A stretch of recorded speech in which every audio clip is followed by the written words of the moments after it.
In questo vento nuovo della comunità Nuovi Orizzonti, quindi del carisma, c'è questo elemento che è forse anche una novità, è la gioia, essere portatori di gioia.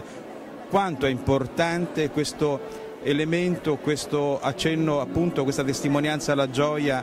nel mondo di oggi e quindi anche nella Chiesa di oggi? E proprio questa è una delle priorità del pontificato del Papa Benedetto XVI, che fino dall'inizio, dall'inaugurazione del suo pontificato 24 aprile 2005, ha cominciato a dire che essere cristiani è bello, che essere cristiani porta una enorme gioia, perché il mondo di oggi ha bisogno di una testimonianza forte, non solo della verità, non solo della bontà del Vangelo, ma anche del fatto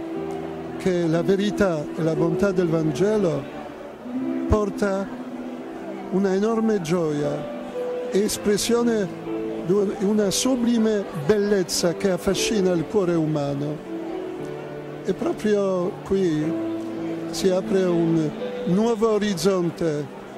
sia alla Chiesa sia che a tutti i battezzati, tutti i cristiani, essere testimoni di bellezza, di gioia che scaturisce dal Vangelo, da Cristo.